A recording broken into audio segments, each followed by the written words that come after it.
13절. 바울과 그 일행은 바고에서 배를 타고 밤빌리아에 있는 버가로 건너갔다.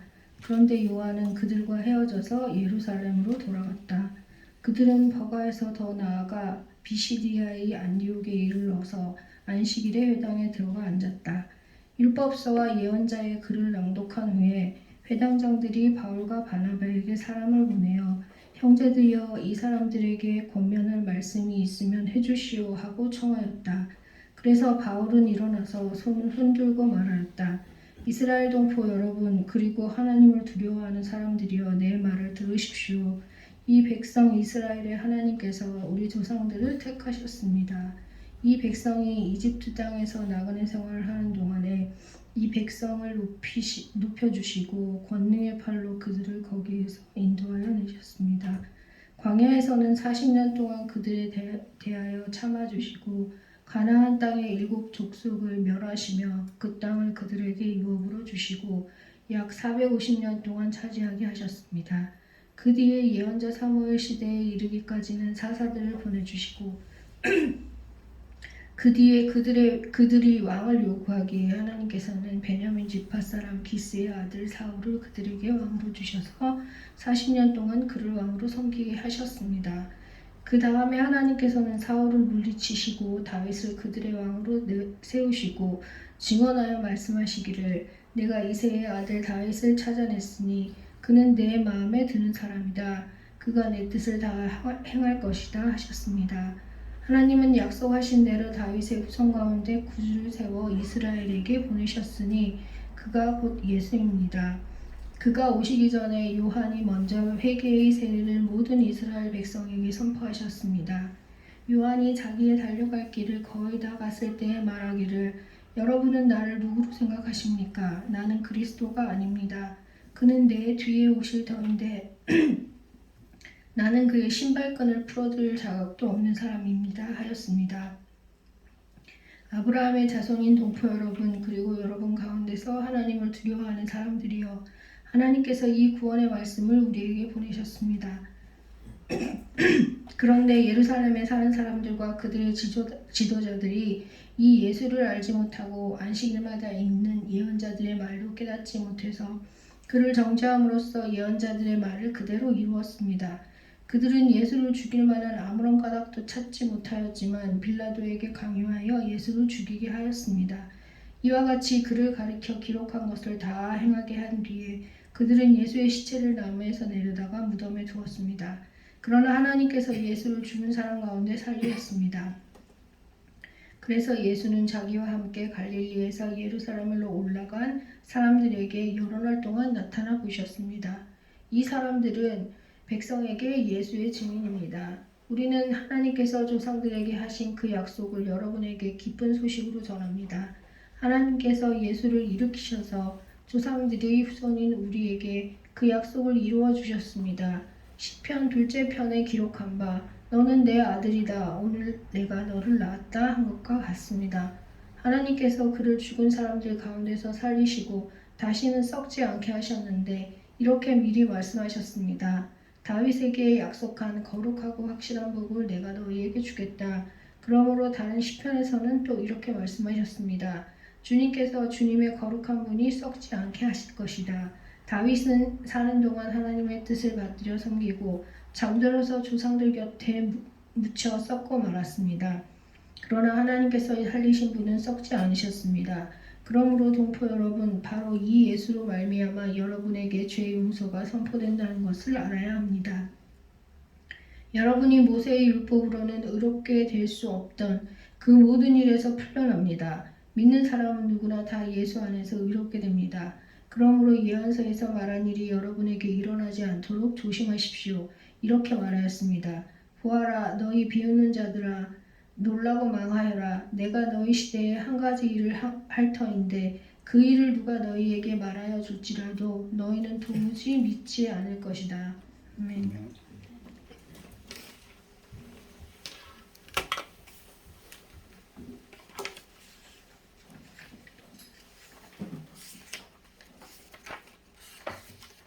네, 오늘 본문 13절부터는 이제 바울이라고 나오지요. 그 앞선 장 9절에서는 그 바울이라고도 하는 사울이라고 했었는데 사도행전 13장부터는 본격적으로 바울이라고 표기했습니다. 그 사울은 큰 자라는 뜻이고 바울은 작은 자라는 뜻입니다. 그러니까 예수님을 믿어서 회심한 그 마음의 특징을 자신의 이름을 바꾼 것에 적나라하게 나타냈습니다. 어떻게든 자신이 큰 자, 큰 사람, 높은 사람이 되고 싶은 소망, 인간의 욕망의 집착을 담은 이름이 큰 자 사울이라면 기꺼이 작은 자, 평범한 보통 사람이 됨을 평안히 받아들이는 마음, 그 이름이 바울, 작은 자라는 이름입니다. 역설적으로 이 사람이 사울이라는 이름으로 인생을 살 때는 갈수록 추하고 파괴적인 인생으로 미끄러져 가고 있었는데 예수님을 만나서 회심하여서 바울, 기꺼이 작은 자, 낮은 자, 섬기는 자로 인생을 살아갈 때에는 세월이 흘러갈수록 아름다운 사람, 큰 인물, 위대한 하나님의 사람이 되었습니다. 우리가 인생을 어떻게 살아야 하는지 이 사울, 바울 이름의 변화에서도 배웁니다. 그 바울과 바나바 그리고 바나바의 조카 마가가 이 선교팀이 지난주에 보았던 것처럼 북으로 키프로스 섬에 파포스 바보 항구를 떠나서 배를 타고 밤빌리아 버가 지금은 이제 트리키아는 아시아 지역이 있고 유럽 지역이 있잖아요. 그 보스포러스 해협을 갈라서 가지고 그래서 트리키아가 아시아 지역의 남쪽 지방 그 남부 지역 땅입니다. 저기서 보시면 아탈리아라는 데는요 지금도 안탈리아라는 도시이고요 터키 안탈리아 도시고 그 오른쪽 옆에 버가라는 항구가 있었던 것으로 추정됩니다. 지금은 버가라는 항구가 아무리 지명을 찾아봐도 나오지 않습니다. 그 버가에서 마가는 무슨 이유 때문인지 모르겠지만 더 이상 자신은 선교팀에 같이 할 수 없다고 해서 홀로 예루살렘으로 돌아갔습니다. 남은 바울과 바나바가 버가에서 위쪽으로 올라가서 BCD의 안디옥이라는 도시에 이르렀습니다. 현재 지명은 BCD의 안디옥이 알바치라는 도시입니다. 관광지로 꽤 유명한 도시예요. 알바치라는 도시입니다.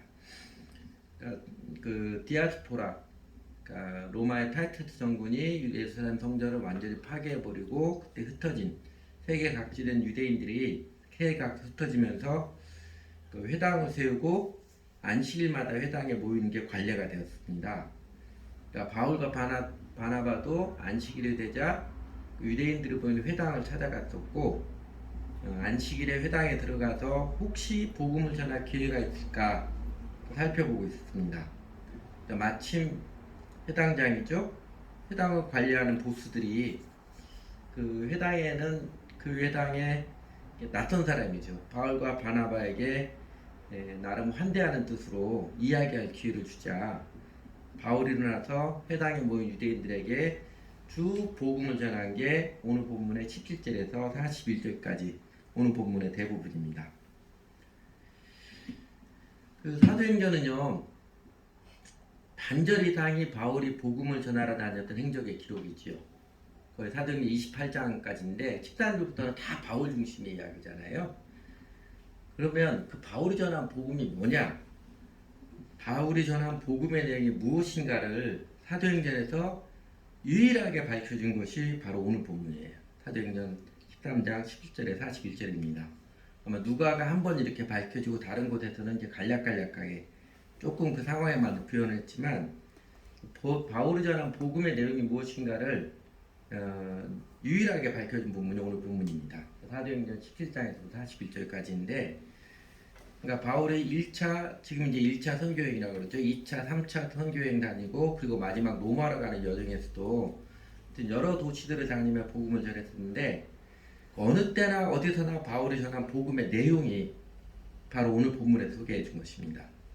물론 사도행전 22장, 24장, 26장에서 보면 사도 바울이 자신이 주 예수를 만난 간증을 합니다. 근데 간증은 주관적인 체험의 고백이고요.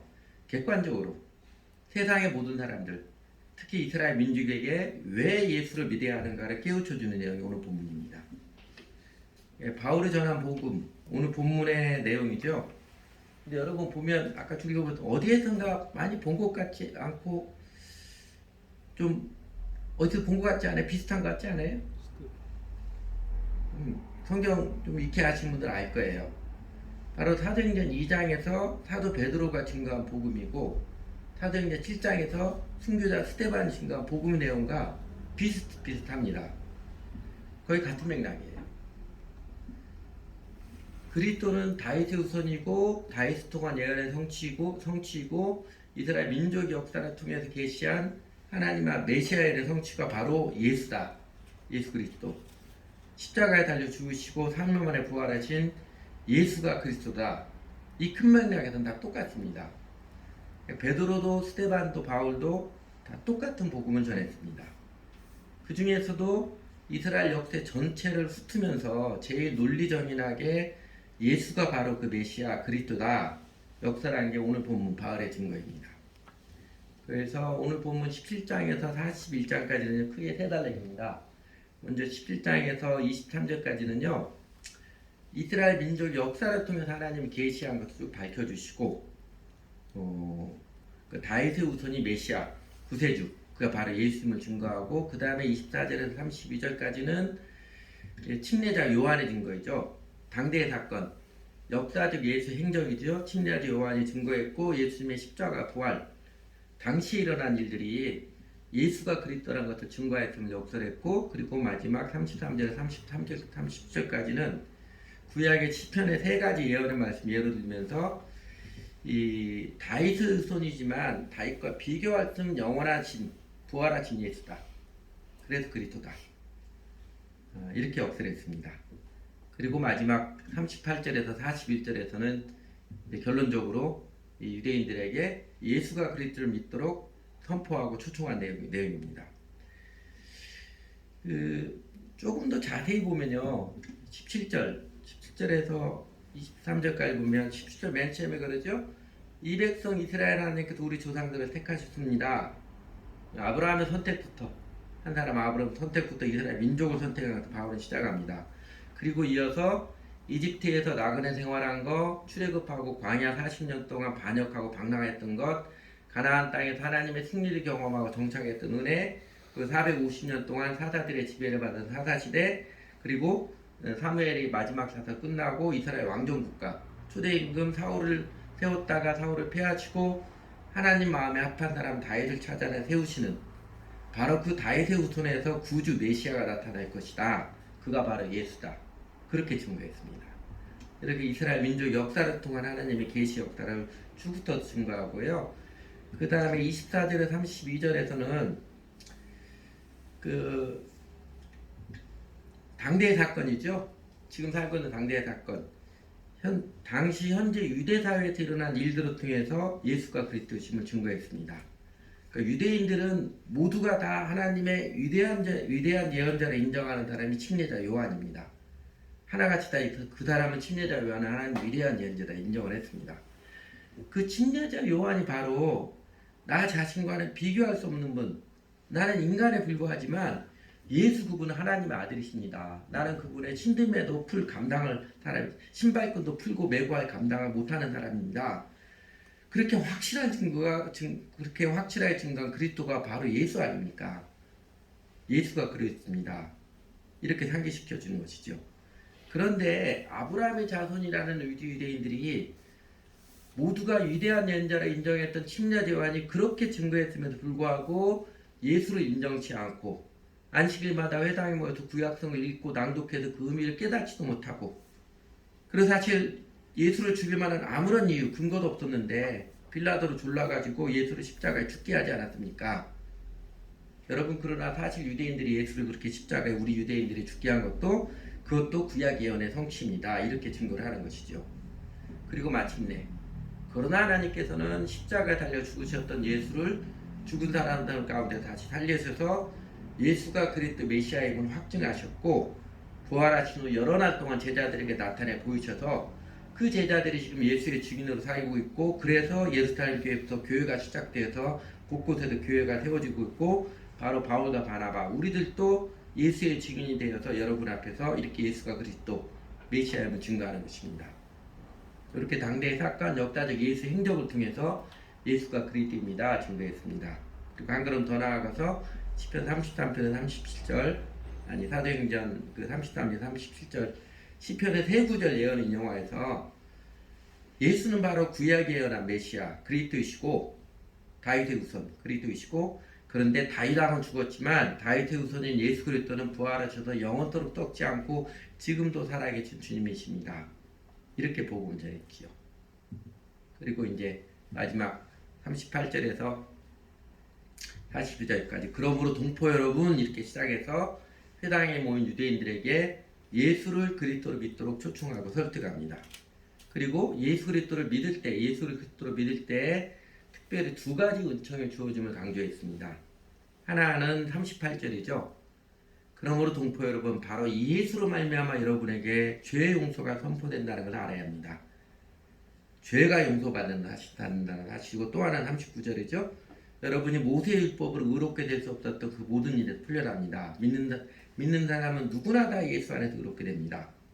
또 하나는 예수를 믿는 사람은 누구나 다 예수로 말미암아 의롭게 된다는, 개역 개정편은 의롭다 하심이라고 번역되는데 이 번역은 의롭다 하심이라고 번역하는 게 더 의미상 맞는 것 같아요. 의롭다 하심, 의롭게 된다는 것입니다. 그러니 여러분들은 예수 그리스도께서 육신을 입고 이 땅에 내려오신 확실한 증거가 있음에도 믿지 않고 오히려 예수를 죽였던 예루살렘 유대인들처럼 저주스러운 예언의 주인공이 되지 마십시오. 예수를 그리스도로 받아들임으로써 이제는 새로운 인생을 살 것을, 메시아의 은혜의 통치를 받으며 새로운 생명을 누리며 살 것을 도전하고 초청한 내용입니다. 바울이 전한 복음의 핵심 내용은요, 이겁니다. 예수는 그리스도 메시아다. 이거입니다. 베드로가 전한 복음도, 스데반이 전한 복음의 핵심 내용도, 사실 구약성경, 신약성경에서 제일 크게 강조한 핵심 메시지도 복음은요, 우리 인간에게 좋은 소식은 예수가 바로 그 그리스도, 구약에서 연된 메시아다. 이 의미입니다. 예수가 그리스도 메시아입니다. 이게 복음입니다. 그거는 그 옛날 유대인들뿐만 아니라 오늘날 우리들에게도 들려지는 하나님의 좋은 소식, 복음입니다. 메시아는 히브리어고 그리스도는 헬라어지요. 둘은 똑같은 의미의 단어입니다. 문자적으로는 기름 부음을 받은 자라는 뜻에서 유래되는데, 이 기름 부음을 받은 자라는 뜻은 하나님의 권위를 부여받은 자라는 뜻입니다. 그러니까 이스라엘 민족 역사를 통해서 계시된 메시아, 곧 구약성경에서 예언된 메시아, 그 그리스도는 어떤 존재냐면요, 조금 더 구체적으로 보면 불의와 폭력으로부터 해방시켜 주시고 정의와 인자한 사랑으로 다스리시는 이상적인 통치자.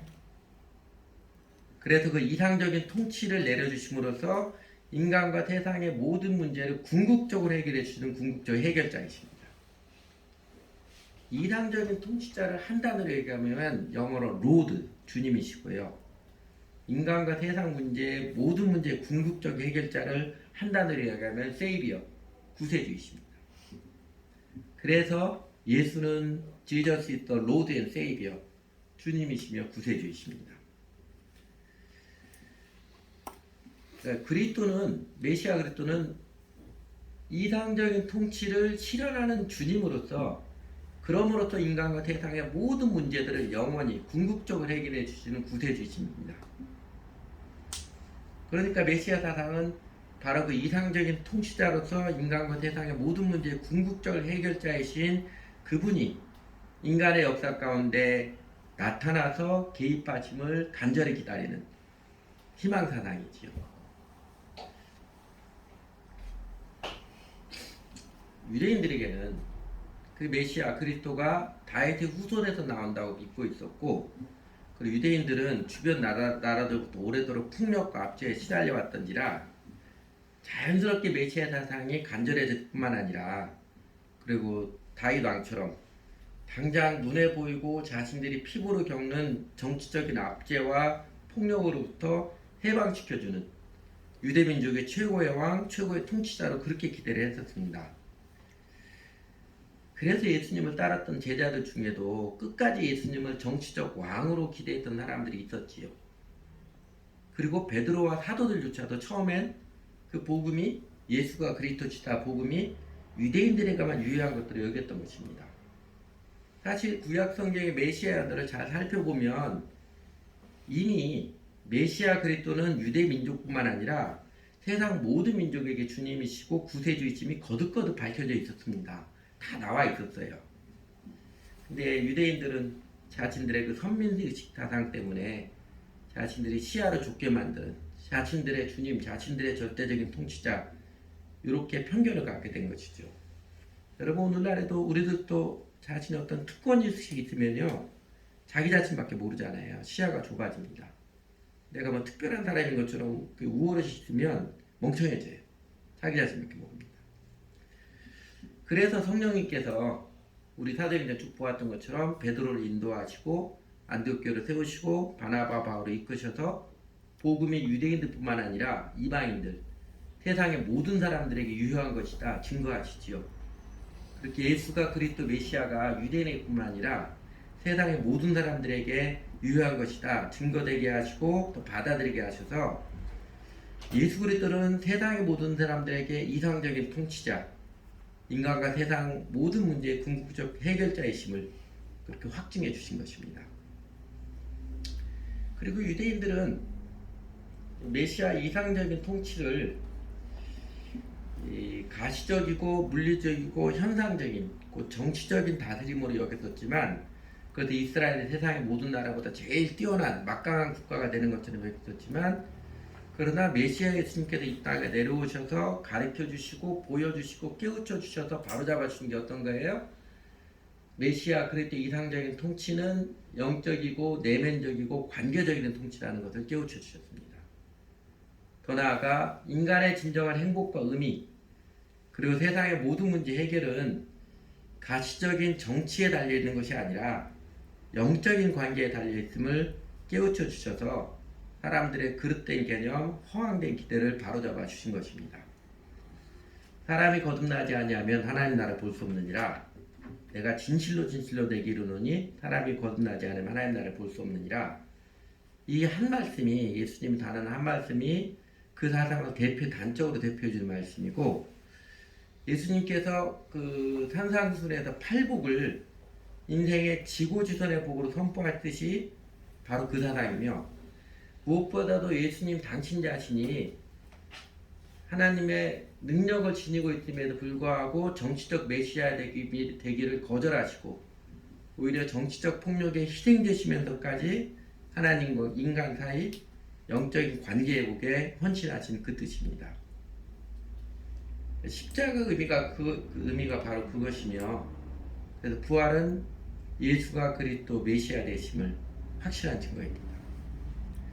그렇게 십자가 부활 역사적 사건을 통해서 예수 그리스도는 인간의 진정한 행복과 의미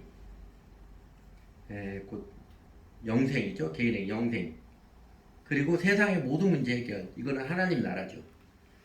영생과 하나님 나라는 가시적이고 물리적인 정치 차원, 사회 차원에서 이루어지는 게 아니라 각 사람의 영적이고 내면적인 하나님의 관계가 회복되어짐에 달려있음을 확실하게 증거하고 증명해 주신 것입니다. 요약하면 사람이 회개하지 않으면 세상에 평화가 없습니다. 세상에 아무리 좋은 여건들이 내 삶에 있더라도 중심의 마음이 회개하지 않으면 그 심령에 평화가 없습니다. 내 자신이 회개하고 예수 그리스도의 통치를 받아들이지 않으면 내 인생도 세상에서 아무리 잘 나간다 할지라도 인간의 죄악의 굴레를 벗지 못합니다. 그러므로 예수가 그리스도이십니다. 이 복음을 받아들이는 마음은요. 예수님은 나의 그리스도, 나의 하나님이십니다. 이 고백이죠. 예수님을 나의 주님으로 관계를 맺는 헌신의 마음입니다. 예수 그리스도 나의 주님이십니다. 제 인생은 예수님께 드려진 인생입니다. 저는 예수님을 따르는 제자입니다. 이 고백을 기쁘게 드리는 마음이 정직한 믿음이고요. 그리고 그 사람이 구원을 받은 사람입니다. 그렇게 예수 그리스도를 나의 주님으로 관계를 맺고 이제는 예수님의 제자로서 하나님 나라의 백성으로 살아가면서 자연스럽게 구세주 예수님의 구원을 경험하며 맛보아 알아가지요. 구세주 예수님이 나를 죄와 사망에서 구원하신 것이 저 먼 미래뿐만 아니라 오늘을 살아가면서도 예수님 나의 주님으로 온전히 관계를 맺고 따라갈 때 하나씩 점점 더 실제적으로 경험하게 됩니다. 그러니까 인간 세상은 여전히 요주경이고 난리를 치며 어쩌면 더 경악스러운 모습들을 보일지라도 내 심령 안에 내 삶 가운데 실현되는 예수님의 사랑과 정의의 통치로 인하여서 이제 나는 언제 어디서나 담대함과 평안을 누리고 기쁨과 감사의 노래를 부르며 이제는 사랑과 정의를 추구하는 의미의 삶을 배우며 살아갈 수 있습니다. 그게 구원이지요. 그러면서 하나님께서 나 같은 평범한 인간에게도 함께 하실 많은 영생을 누리며 살아가는 것입니다. 복음, 예수님의 메시아 그리스도이십니다. 이게 복음인데, 그러니까 이 복음에는 예수님의 주님 되심과 구세주 되심이 함께 있는 것이지요. 그러니까 예수님을 주님으로 모시는 관계를 맺은 자가 구세주 예수님을 체험하면 아는데, 유감스럽게도 교회 역사에서는요, 교회가 세속화될 때마다 나타난 현상이 예수님의 주님 되신 로드십은 쏙 빼고 구세주 되심만 전하고 받아들여서 혹세무민한 것입니다. 회개 없는 복음, 번영의 복음이라 불리는 것처럼 예수님의 주님 되심을 쏙 빼고 구세주 되심만 전해서 그냥 인간의 이기심을 내세에까지 부추겨버린 그 피상적인 행태가 교회를 만일은 소금이 되게 하고 세상 사람들에게 짓밟히게 한 주원입니다. 그 구약 예레미야 예언자가 유다 나라가 멸망하게 생겼는데 멸망하게 환히 보입니다. 당시 제사장들 유대교 종교 지도자들은 하나님의 보호하자 유다 나라 만세다. 우리는 절대로 망하지 않는다. 우리는 성전이 있기 때문에 절대로 망하지 않는다. 그렇게 백성들을 거짓으로 암시시키는 모습에 대해서 예레미야 6장 14절에 보면 이렇게 탄식하지요. 통렬하게 깨우쳐 주시죠. 그들이 내 백성의 상처를 심상히 고쳐주며 말하기를 평강하다 평강하다 하나 실제는 평강이 없도다. 실상으로 통렬하게 깨우쳐 줬습니다. 심상히 여긴다는 것, 대수롭지 않고 별거 아닌 것처럼 여긴다는 뜻입니다. 문제가 다 심각한데 별거 아닌 것처럼 그냥 괜찮아 다 잘 될 거야. 불안하지 마라. 하나님께서 함께 해주실 거야. 평안해.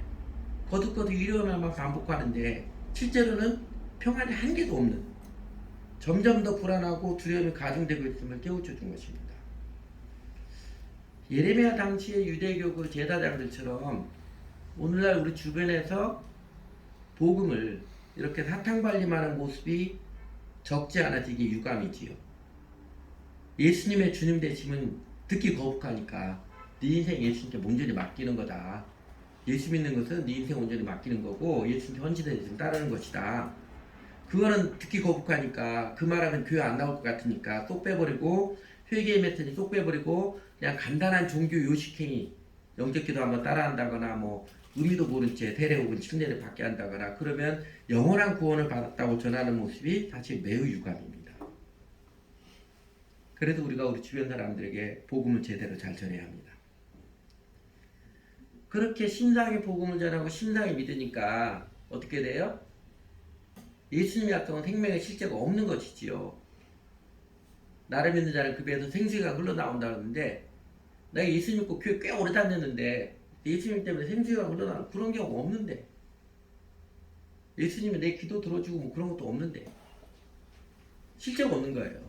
영생이 그냥 관념으로만 있지 내 삶에서 실제로 영생을 누릴 체험이 없는 것이지. 그러니까 교회를 다녀도 세상으로 똑같이 돈에 목매고 돈이 우상의 인생을 살고 어떻게든지 몸뚱 아래 편한 것만 추구하게 하고 어떻게든지 말수신경 자극거나만 쫓아다니게 되고 그러죠. 그 성경을 배우고 기도하는 거 너무 힘들게 느껴지고 그러니까 일요일에 예배당 한번 오는 곳으로 땜질하게 급급한 종교인이 되고 마는 것입니다. 예수님을 구세주로 웰컴하는데 예수님을 주님으로 자기가 믿지 않기 때문이지요. 예수는 그리스도 메시아다. 이게 복음의 핵심 내용입니다. 여러분에게는 예수님이 메시아, 그리스도, 내 인생의 궁극적인 통치자이십니까? 여러분의 예수님이 정말로 주님이신지요? 이런 설교 들으면 마음에 뜨끔하거나 괜히 거북한 마음이 일어나는 게 아니라 기쁘고 신나는 마음이 정말로 믿은 사람, 거듭난 사람입니다. 바울은 그렇게 비시대 안디옥 회당에서 예수가 그리스도 메시아이십니다 증거하고, 이어서 이 땅에 오셔서 십자가에서 처형당하셨지만 사흘 만에 부활하신 예수 그리스도를 믿는 자, 예수를 메시아를 믿고 따르는 자에게마다 주어지는 하나님의 은총, 그 두 가지를 증거했죠. 그게 이제 38절과 39절에 했던, 하나는 38절에 죄 용서 받음이고 또 하나는 39절에 의롭게 됨입니다. 그러므로 동포 여러분, 바로 예수로 말미암아 여러분의 죄 용서가 선포된다는 걸 알아야 합니다. 다른 것이 아니라 바로 예수로 말미암아 사람은 죄가 용서받습니다. 사람의 마음은요, 오직 예수로 말미암아 죄책감에서 해방됩니다. 이 진리의 선포입니다. 인생을 살아가는 사람의 마음을, 좀 이런 단어 조금 거부감 있는데 그래도 기억하기 위해서 좀 격한 단어를 쓰면, 인생을 살아가는 사람의 마음을 아주 지랄처럼 만드는 것은요, 까닭없는 두려움과 도피, 스스로에게 느끼는 수치심과 그것을 가리기 위한 거짓, 그리고 다른 사람들에 대한 탓, 판단과 원망입니다. 하나님과 관계에서 두려움 때문에 끝없이 도피한 게 사람의 마음을 아주 연약하게 하고 기죽게 하고 쫄게 하지요. 내 자신을 생각할 때마다 치밀어 오르는 수치심 때문에 다른 사람에게 들킬세라 체면, 위신, 자기 자랑, 두꺼운 가면 쓰느라고 애쓰다가 잘 안되니까 우울해지고, 혹 다른 사람이 나더러 뭐라고 할까봐 그냥 먼저 다른 사람 판단하고 선빵나면서 공격하고 탓하고 원망하느라고, 그러면서 내 심령은 점점점 예민해지고 피곤한 인생을 걷지 못합니다. 그런데 인생을 살아가는 사람의 마음을 그 지랄맞게 하는 두려움과 도피, 수치와 거짓, 그리고 판단과 정죄, 책임져 원망, 여러분 이 모든 게 죄책감 현상이라는 거 아십니까? 마음 바닥에 죄책감이 깔려있으면 하나님과 관계에서 두려움과 도피, 내 자신에서 수치와 거짓, 다른 사람에서 판단과 정죄, 공격적인 성향 헤어나오지 못합니다.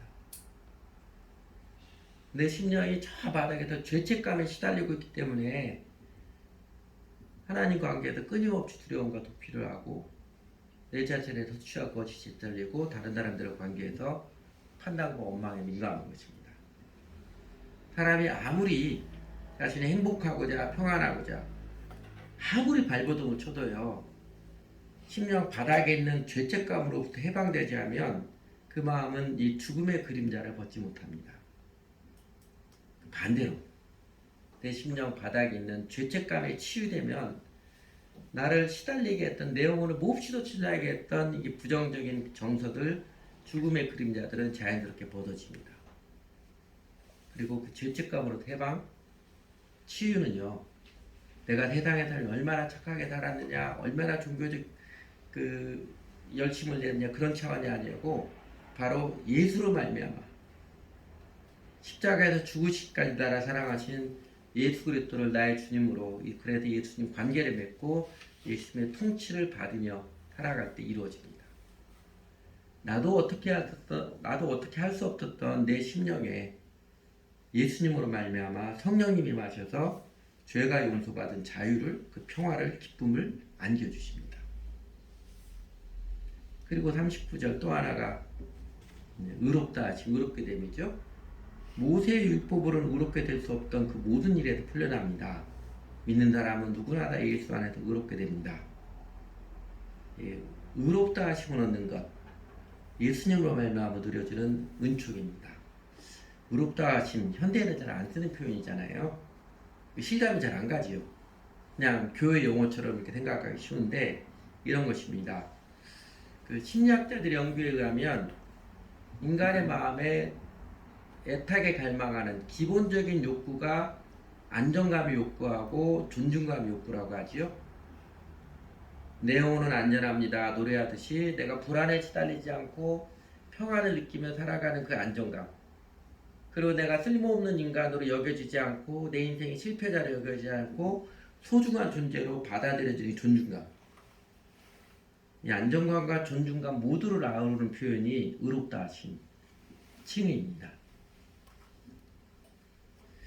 이 안정감과 존중감이 결여되면요, 사람은 가만히 있지 못하지요. 사람은 그래서 끊임없이 안정감을 줄 것 같은 소유, 집이든 돈이든 또 세고 강하는 뭐이든 핵무기든 뭐 힘이 센 것이든 탁월한 재주가 있는 것이든 그것에 집착하죠. 인정받고 싶어도 연연하며 그래도 어떻게든 나 좀 알아달라고 자기 자랑에 목을 맵니다. 또 많은 경우는요, 안정감과 존중감이 결여되면 바울이 그랬잖아요. 이전에 초인적인 의지력을 발휘해서 율법을 철저히 지키려고 했었잖아요.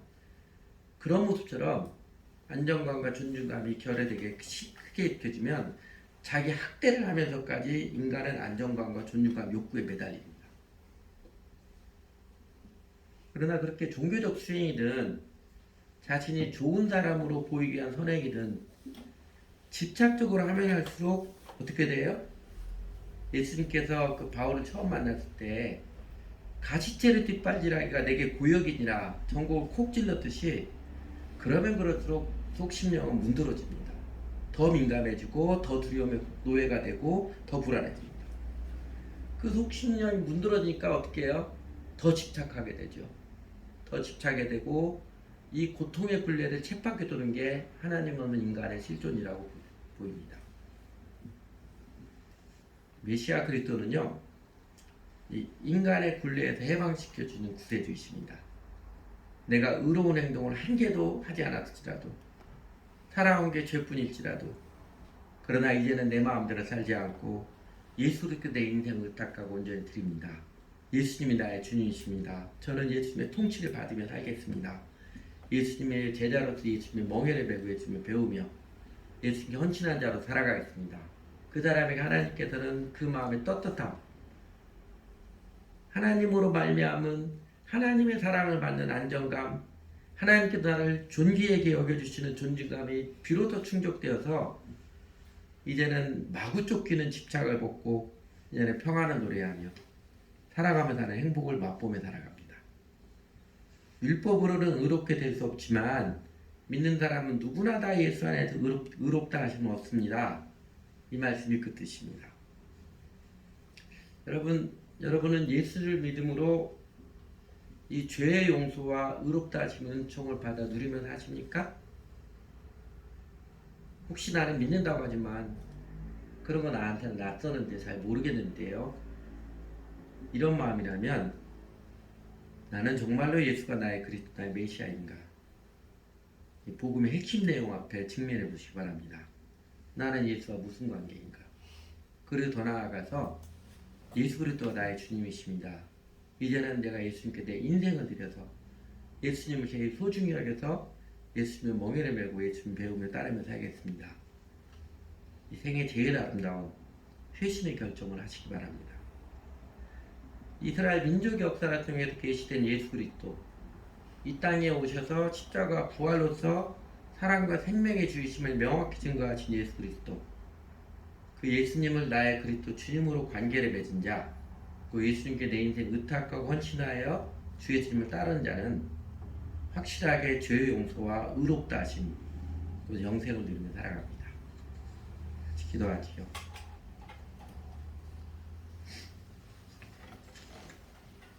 하나님 아버지, 저희들에게도 이 복음을 들려주셔서 예수가 그리스도 메시아라는 복음을 들려주셔서 저희도 예수님 은혜 안에 거할 수 있도록 이끌어주셔서 감사합니다.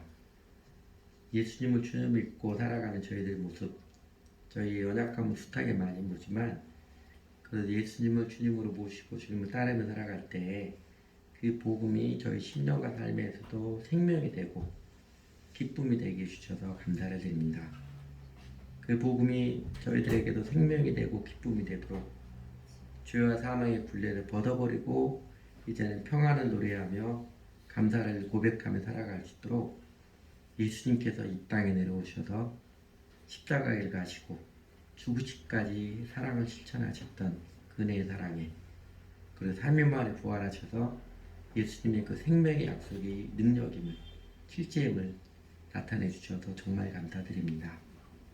더욱이 저희들의 숱한 죄와 악이 반복됨에도 하나님께서 저희를 그냥 내버려 두지 않고 포기하지 않고 메시아 예언을 실현시켜 주셔서 예수님이 이 땅에 내려오셔서 십자가에서 우리 죄 짐을 대신 담당하시고 부활하심으로써 생명을 주로서 저에게 찾아오신 은혜와 생명의 손길에 정말 감사를 드립니다.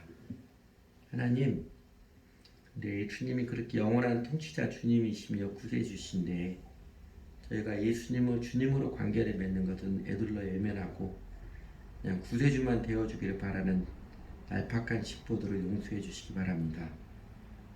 내 마음대로 살고자 하는 오만의 죄를 회개치 않고 그냥 영생만 얻고자 하는 저희들의 속보이는 마음들을 용서해 주시기 바랍니다.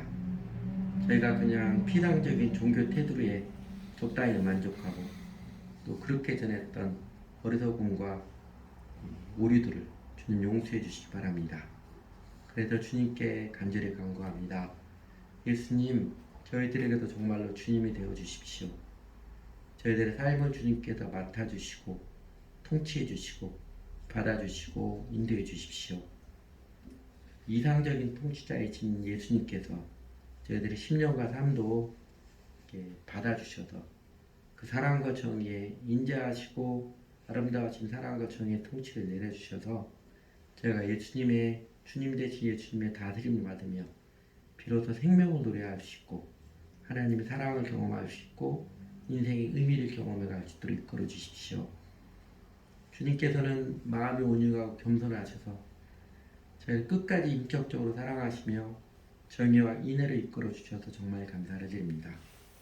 예수님 주를 믿고 따라오면서 저희들에게 인생의 진정한 의미, 행복이 무엇인지 점점 더 알게 하시고 또 영생이 실제로 오늘의 삶에 두려진 하나님의 선물임을 알아가게 해주셔서 정말 감사드립니다.